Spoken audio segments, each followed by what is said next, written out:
ప్రేమించి పెళ్లి చేసుకున్న భర్త తనను వదిలేశాడంటూ నెల్లూరు జిల్లా సంఘంలో అత్తగారి ఇంటి ముందు లక్ష్మి అనే యువతి ఆందోళనకు దిగింది. సంఘం గ్రామానికి చెందిన మన్సూర్ తను కాలేజీ టైంలో నుంచే ప్రేమించుకున్నామని, ఉద్యోగాలు చేస్తున్న టైంలో హైదరాబాద్లో ఇద్దరు సహజీవనంలో ఉన్నామని లక్ష్మి చెబుతోంది. పెళ్లి చేసుకోవాలని నిలదీయడంతో గత ఏడాది హైదరాబాద్లో ఓ దేవాలయంలో ఇరువురి స్నేహితుల సమక్షంలో ప్రేమ వివాహం చేసుకున్నామని, కానీ తన భర్త అతని తల్లిదండ్రుల మాటలు విని తనను వదిలేశాడని న్యాయం చేయాలని డిమాండ్ చేస్తోంది.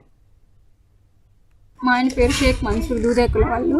మేము 6-7 years ఇష్టపడి హైదరాబాద్లో మేము పెళ్లి చేసుకున్నాము. లివింగ్ ఉన్నాము ఒకే దగ్గర 1.5 years 2 years లివింగ్ ఒకే రూమ్లో ఉన్నాము. ఆ విషయం మా వాళ్ళకి తెలుసు, వీళ్ళ వాళ్ళకి కూడా తెలుసు. మాకేంటంటే మా అబ్బాయి ఏమంటే నన్ను మంచిగా ఉంది పెళ్లి చేసుకుంటా అని చెప్పేసి కొన్ని గొడవల వల్ల పెళ్లి చేసుకున్నాడు. కానీ ఇప్పుడు నాతో మా ఆయన ఉండట్లేదు. దానికి కారణం అంతా వాళ్ళ అమ్మ, వాళ్ళ నాయన, వాళ్ళ అన్న, వాళ్ళ ముగ్గురే. పక్కన ఎవరైనా సరే ఇది తప్పు అనే చెప్తున్నారు, కానీ వాళ్ళ అమ్మ వాళ్ళ నాయన మా హస్బెండ్కి చెప్పట్లా. ఒకటే ఏం చెప్తున్నారంటే వదిలేసి వచ్చే అమ్మాయిని వద్దు, ఆ క్యాస్ట్ మనకు వద్దు అంటున్నారు. క్యాస్ట్ ప్రాబ్లం ఉంటే ఫస్ట్లోనే ఉండాలి, కానీ ఇంత దూరం వచ్చిన తర్వాత